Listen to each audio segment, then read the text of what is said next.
Yo, what is up guys? Welcome back to a brand new video on our channel Collect 4. We hope you guys are having an awesome week so far. And this is the start of ideally daily videos for you guys as you start to look how we are growing our businesses. And we give you guys tips and tricks in order to make your own, to grow your own, and basically make extra money on the side. So if you're new to the channel, essentially I am a FIFA YouTuber. That's what I do for my day job. But outside of that, I have a few businesses in terms of reselling and stuff like that I share with my brothers, basically. We do it all together, and it's about building a future for them, but also making money on the side, and that's what we're here to show you guys all about.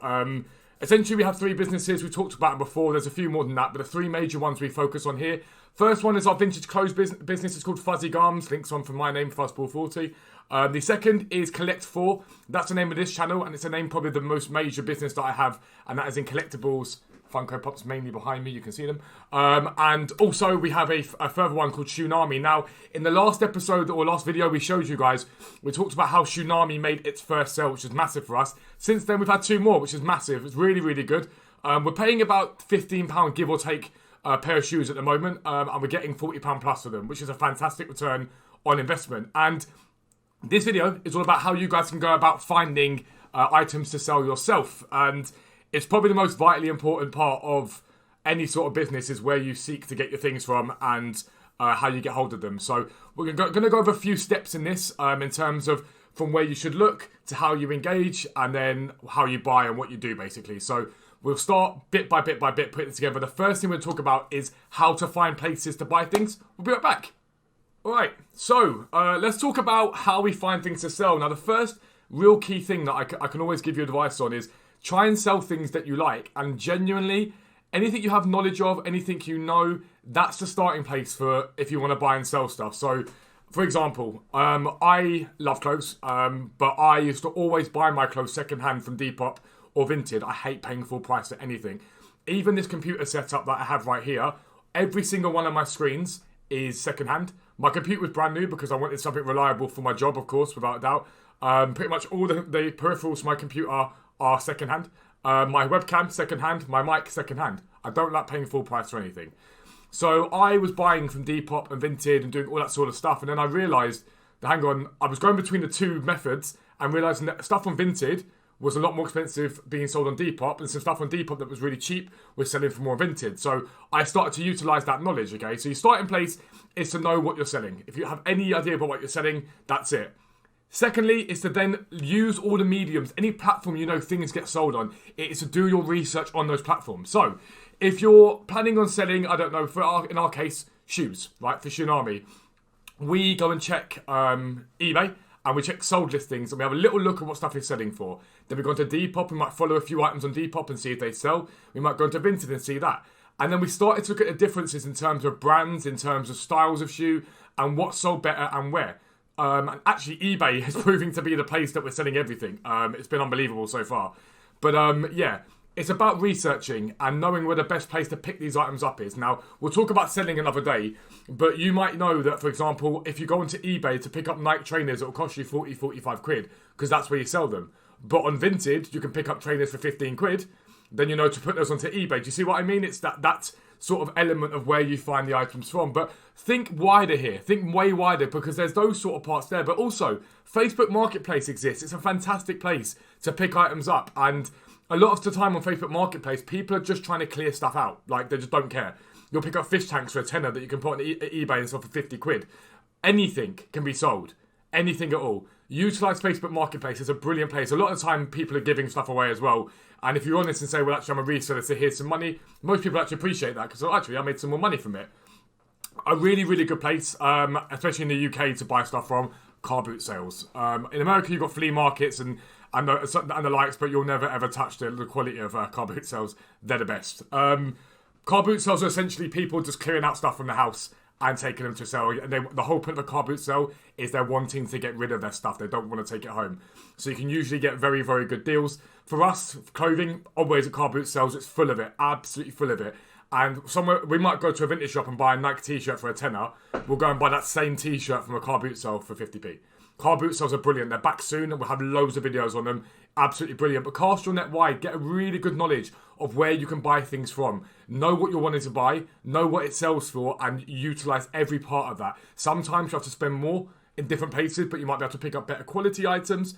And that's really the basic of where to buy from and knowing how to buy, what to buy, etc. So we're back with point 2. See you soon.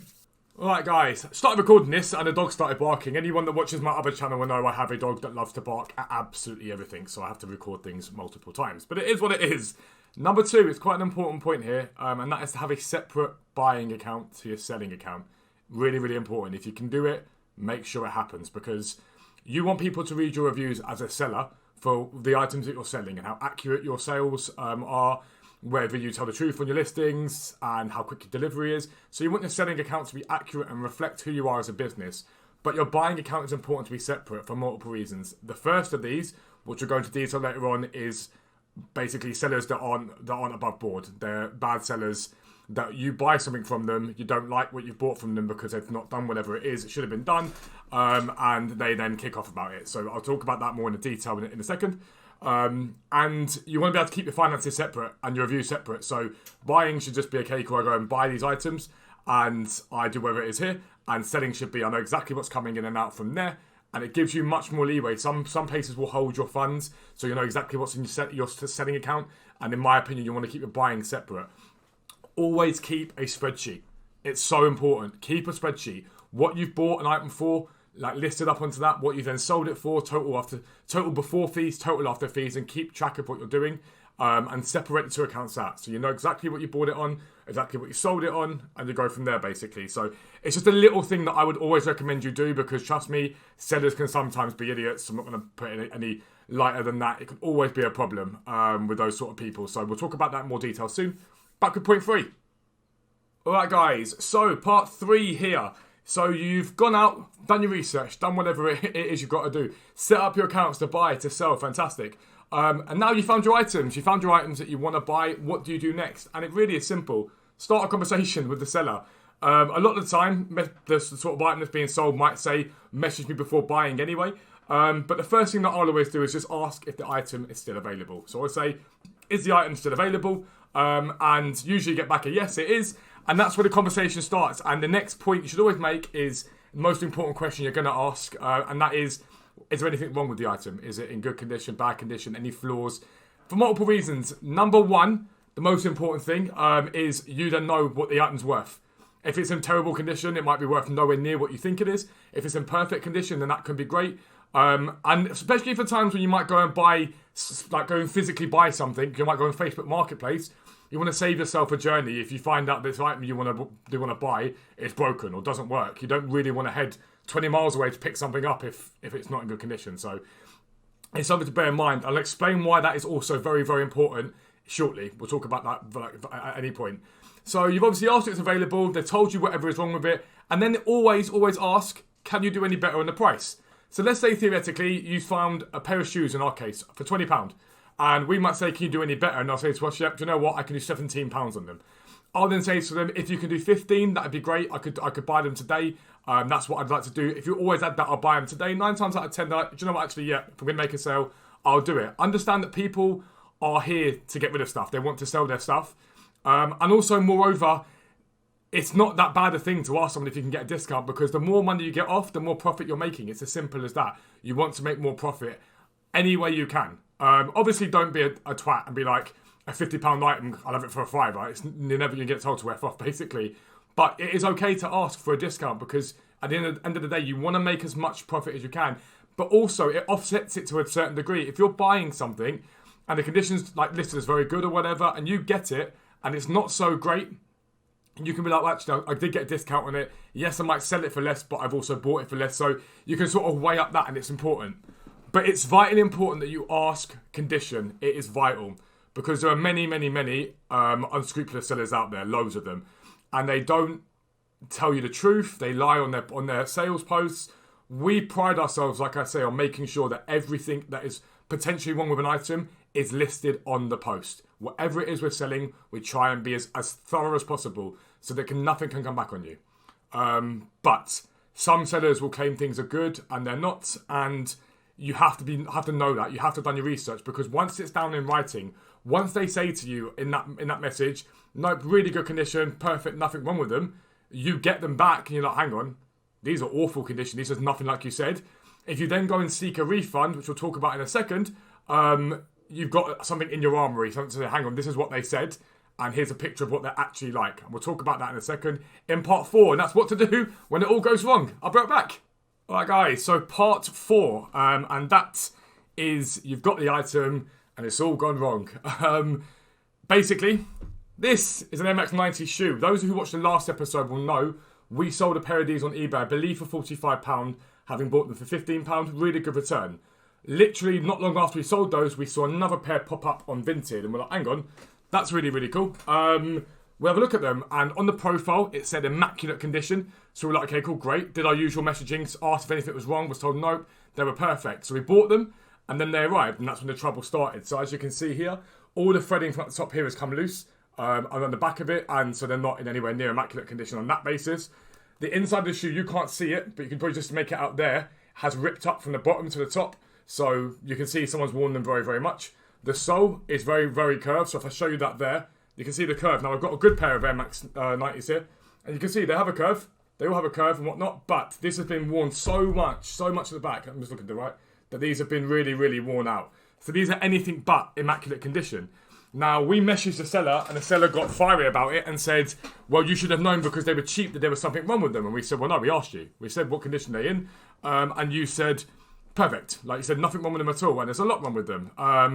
And so the seller's now agreed that we can return them. What I would say that when it comes down to returns, is speak to the seller, because if the seller's really taken the mick, people don't like to return things because of postage costs.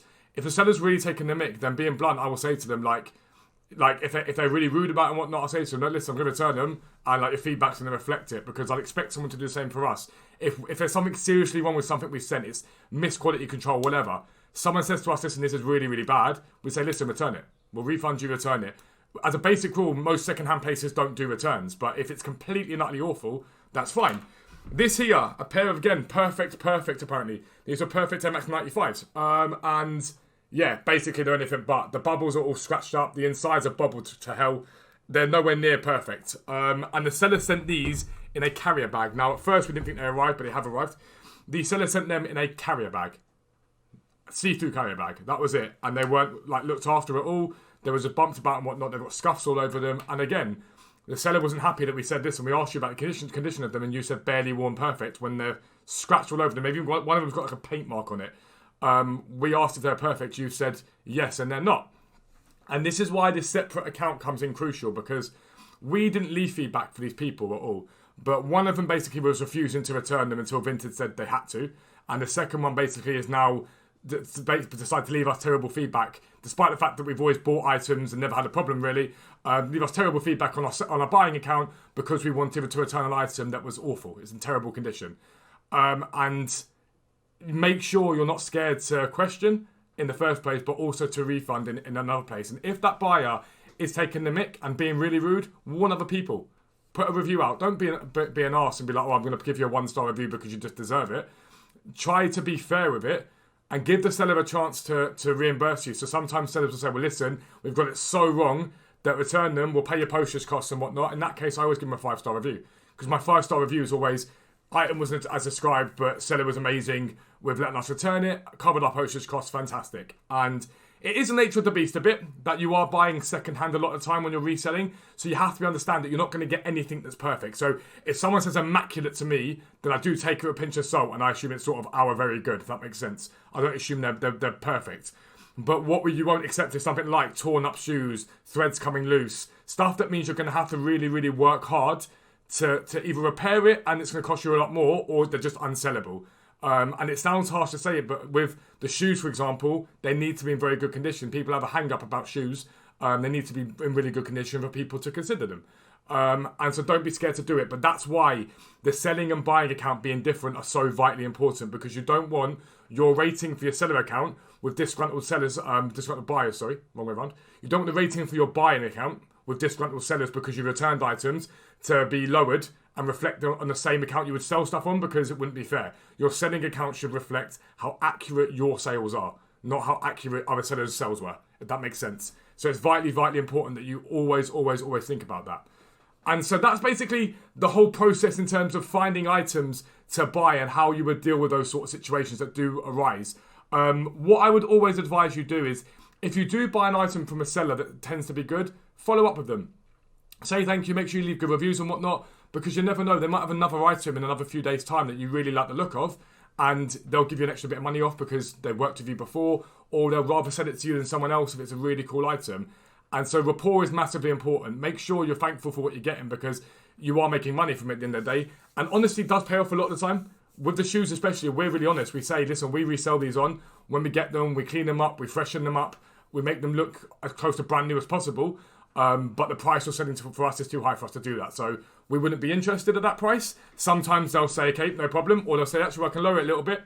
And other times you'll actually get people that come to you and say, actually, where do you sell? And you say, well, this is our store. And they'll go across to your store and they'll buy a pair of shoes. And you've bought a pair of shoes off them. So you've made money off them buying one, but you've also made money off of them by buying a pair for cheap. So trust me, these things do happen, and it is really, really, really, really cool. So it's just something to bear in mind. But that's sort of the steps that you should take whatever you do. Ask condition, try and get money off wherever you can, but be respectful about it. And if you're not happy, make sure you return it, because there's no point in selling an item in your store. If you're not happy with an item, you can guarantee your buyers aren't going to be happy with an item. And that's the way that I see it. If I don't like it, my buyers won't like it. Simple as that. But that is all you need to know about that side of things. We've got videos coming in terms of the shoes we picked up recently, how well we're doing in sales. Yellen should have popped up at some point on this video with the sales to the items, to these shoes that we just sold on eBay, which is pretty cool. But we'll give you an update in the next video. But for now, we're out. Peace out. We'll speak to you soon.